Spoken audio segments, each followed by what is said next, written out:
Pois é, nesse período de pandemia preocupa exatamente esse aumento de casos de violência doméstica, seja contra a mulher, contra crianças, idosos. Para esclarecer essas dúvidas sobre o assunto, a gente convidou aqui o psicólogo Robson Menezes. Robson, bom dia, muito obrigado pela presença aqui nesse período tão complicado, tão difícil, né? A gente quer agradecer. Aumentou muito números ou as denúncias é que aumentaram e isso tem chamado a atenção? Bom dia.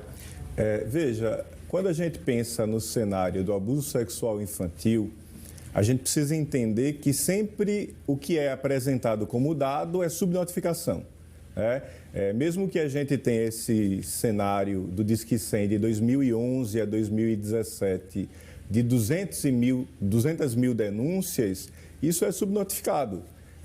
Porque o abuso sexual é um crime silencioso, que acontece, na grande maioria das vezes, dentro da casa das pessoas, que o agressor, na maioria das vezes, é um parente, seja um padrasto, seja um tio, seja um avô, seja um pai.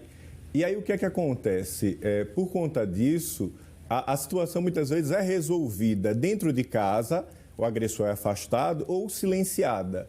E aí o discurso é ou para preservar a vítima, porque eles não querem expor para a sociedade que aquela criança foi vítima de violência sexual, ou para preservar o agressor, porque mesmo sendo um agressor, ele é alguém da família. Então a família tenta manter isso e resolver isso dessa forma. Então, infelizmente, né, a gente tem ainda dados muito distantes da realidade e a gente acredita no aumento das notificações, principalmente com o esclarecimento da população e a estimulação da mídia. Doutor, na próxima segunda-feira é o Dia Nacional de Combate ao Abuso e à Violência Infantil, né, e à Exploração Sexual Infantil, na realidade. E como o senhor falou, é um crime silencioso, porque muitas vezes está ali em casa, no âmbito familiar.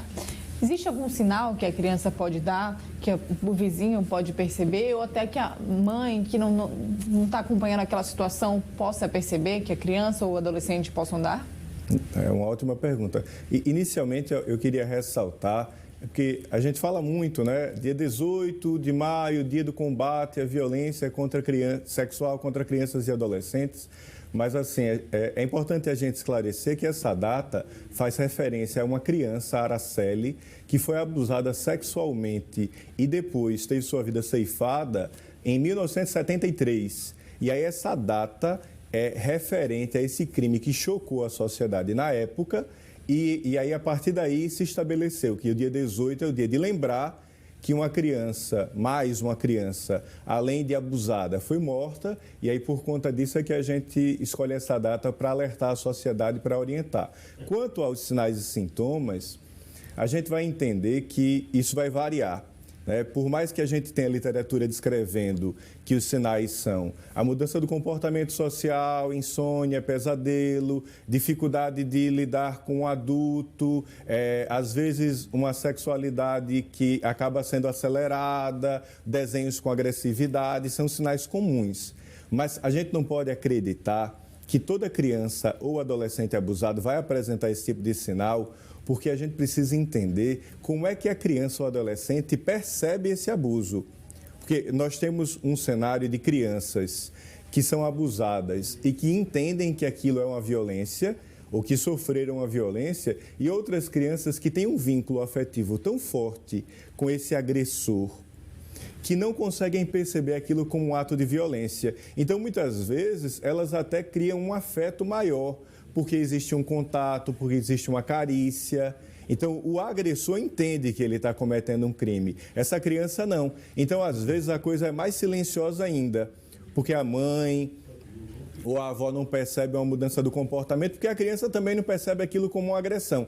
Ela vem perceber posteriormente. Por isso que a literatura descreve que existem cenários e dados da criança durante o período em que ela está sendo abusada, que são esses que eu falei, né? A insônia, a dificuldade no sono, a mudança no apetite, a dificuldade de aprendizagem, o comportamento ansioso, o comportamento agressivo, os desenhos. E existem também os sinais e sintomas pós-abuso, que acontecem na adolescência, então automutilação, tentativa de suicídio, tentativa de fugir de casa, comportamentos relacionados às vezes a desprezo ao próprio corpo. estão relacionados a quê? A uma violência sexual que aconteceu lá na infância e que ela teve que silenciar. Desculpa, tem essa questão física, mas tem a questão psicológica, né? Que andam praticamente juntas, né? Muitas vezes ficam sequelas físicas, mas as sequelas psicológicas se arrastam para o resto da vida, né? Muitas vezes. Isso, exatamente. E a gente vai entender, né, que a gente fala muito mais hoje sobre o abuso sexual e as sequelas psicológicas, porque a mudança da lei, né, quando ela configura que o ato libidinoso, que o toque e a carícia passa a ser caracterizado como um crime sexual, e ele estabelece o marco de que uma criança com 13 anos e 11 meses, ela não pode consentir o ato sexual.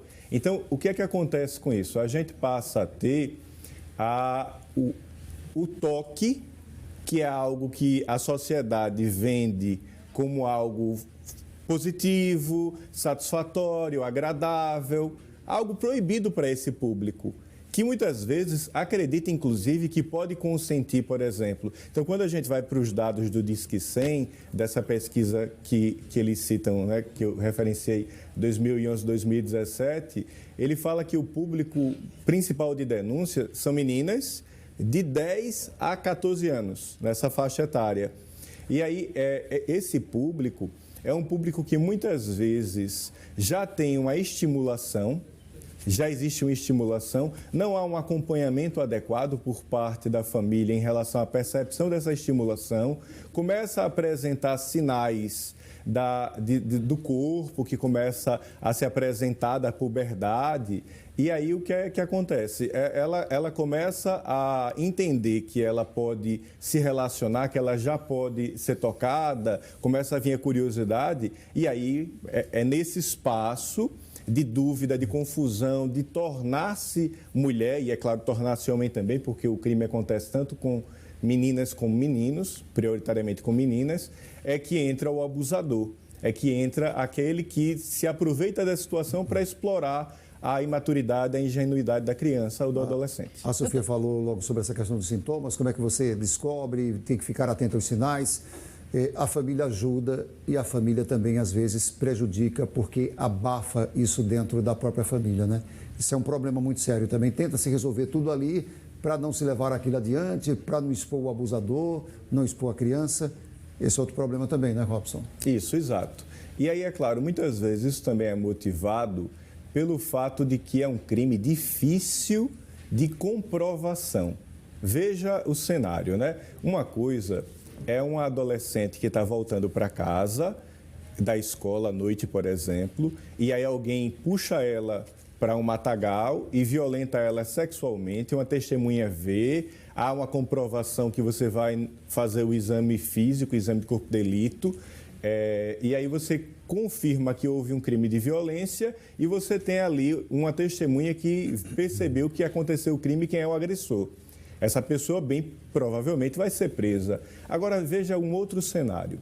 Uma criança tem 8 anos de idade, ela está sozinha em casa com o tio, ou ela tem 7 anos de idade, ela está sozinha em casa com o tio faz carícias nela, essas carícias não deixam marcas físicas no corpo que um exame médico vai detectar, não há testemunhas, e aí o que é que acontece? Quando há uma denúncia, de um lado você tem a justiça que precisa ter evidências concretas para poder punir esse agressor, que diz que não cometeu esse crime, que em nenhum momento ele tentou acariciar, ou que se houve qualquer tipo de carícia, não houve nenhum tipo de má intenção. E do outro lado você tem a criança que muitas vezes está confusa e que é tão pressionada para dizer que aquilo não aconteceu, que às vezes até ela fica na dúvida se realmente ela foi vítima de uma violência. Ou se aquilo não é normal, né? Acaba normalizando aquela situação.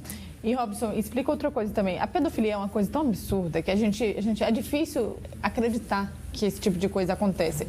E aí existe alguns tipos de pedofilia, né? Existe o pseudopedófilo e o pedófilo. Explica pra gente a diferença entre esses dois agressores. Isso, então.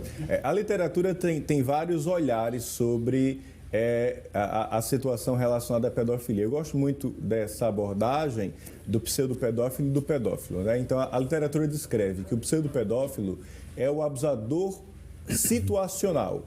É aquele que sente prazer em abusar sexualmente. Então, ele vai abusar sexualmente de uma criança, mas ele vai abusar também de um adolescente. E se uma mulher adulta tiver num local em que ela esteja vulnerável, ele vai abusar dela também. Se ele pegar alguém, por exemplo, uma pessoa bêbada ou uma pessoa desacordada. Então, o prazer do pseudopedófilo é abusar sexualmente. Ele não sente prazer por abusar necessariamente por criança. A criança acaba se tornando vítima dele porque ela é muito vulnerável, ela fica, às vezes, acessível. É diferente do pedófilo. O pedófilo, ele é o que a gente chama de abusador preferencial. Ele sente prazer em visualizar, imaginar a relação com a criança. Então, assim, ele normalmente, ele se aproxima de crianças, procura trabalhos nos quais ele tem acesso às crianças, ele normalmente estabelece uma rotina de ação, diferente do pseudopedófilo, que é alguém que pode abusar de uma pessoa que está passando na rua, que puxa ela e ataca, às vezes no ato súbito. O pedófilo não, ele normalmente ele planeja, ele se aproxima da criança, ele ganha a confiança da criança, então ele vai lá e ele dá um presente para a criança. E ele diz assim, esse aqui é o nosso segredo, porque se você contar para sua mãe, eu não vou poder mais te dar outros presentes. E ele observa se a criança não contou. Se a criança não contou, ele já consegue entender que ali há uma relação de confiança sendo estabelecida. Então, o pedófilo ele tem características de conduta diferentes do pseudopedófilo. Então, são criminosos, de certa forma, mas com estratégias e com parafilias diferentes. A gente quer agradecer a sua presença aqui no Bom Dia. Muito esclarecedor. Muito obrigado, viu? Eu que agradeço o espaço. Muito obrigado.